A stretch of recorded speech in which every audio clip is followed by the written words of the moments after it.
টাকি ও মালঞ্চ রোডের আমলানি এলাকায় 3 কিলোমিটার রাস্তার বেহাল দশা। এক হাঁটু জলে রাস্তা সংস্কারের দাবিতে পথ অবরোধে গ্রামবাসীরা। কয়েক বছরের রাস্তা সংস্কারের প্রতিশ্রুতি দেওয়া হলেও তৈরি হয়নি রাস্তা। এদিকে সামান্য বৃষ্টিতেই বিপদের সম্মুখীন স্থানীয়রা। ছবিটা হাসনাবাদ ব্লকের আমলানি গ্রাম পঞ্চায়েতের। 30 বছর মতন এই অবস্থা। ওই কোনোরকমভাবে এসে ওই একটু রাবিশ ফেলে দিয়ে গিয়ে ওই রোলার দিয়ে চাপা দিচ্ছে, না তো ওই কোনোরকম কোদাল দিয়ে ড্রেসিং করে ছেড়ে দিচ্ছে। তারপর বলে দিচ্ছি কিনা যে এই অবস্থায় আমরা এখন পার করে নেই, ভোটটা হয়ে যাক, আবার আমরা ভোটের পরে ঠিক রাস্তা যেভাবে সংশোধন করতে হয় আমরা সেভাবে সংশোধন করে দেবো। কিন্তু এইভাবে বলে আমাদের পরিস্থিতি দিয়ে একের পর এক ভোট হয়েই যাচ্ছে, আমরা রাস্তায় কোনো পাচ্ছি না। দ্রুত সমস্যা সমাধানের আশ্বাস হাসনাবাদ পঞ্চায়েত সমিতির তরফে। যেটা আমাদের টেন্ডার পর্যায়ে আছে ওই রাস্তা হলেই সমস্যা মিটে যাবে, এবং আমরা পঞ্চায়েত সমিতির পক্ষ থেকে এই দুদিন আপনি দেখেছেন যে ওই রাস্তায় ঝামা ব্যাটসও পড়ছে, দুদিন ঝামা ব্যাটস দিয়ে আমরা রোলার করে দিচ্ছি যাতে সমস্যার সমাধান হয়ে যায়। কাদা রাস্তায় ধানের চারা পুঁতে অভিনব প্রতিবাদ মুর্শিদাবাদের হরিহরপাড়ার শাহজাদপুরে।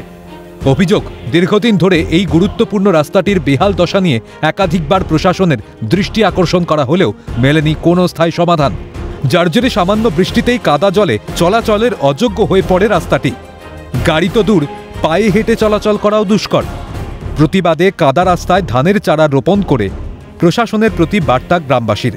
সেই সঙ্গে তাঁরা সাফ জানান, রাস্তা সংস্কার না হলে ভোট বয়কট করবেন। এখানে প্রায় 200-র কাছাকাছি মানুষ বসবাস করে, ভোটারও প্রায় 100-র উপর হবে, রাস্তাটাও প্রায় 400 মিটার হবে।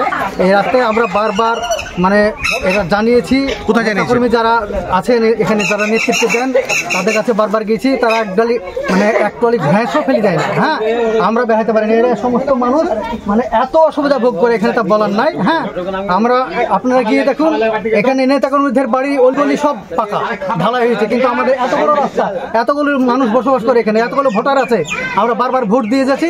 আমরা যদি রাস্তার সমস্যার সমাধান না হয় আমরা কিন্তু আর ভোট দিতে যাব না। আমরা এই যে যত আমাদের ভোটার আছে সব বয়কট করব। গোটা বিষয়টি খতিয়ে দেখার আশ্বাস জয়েন্ট বিডিওর তরফে।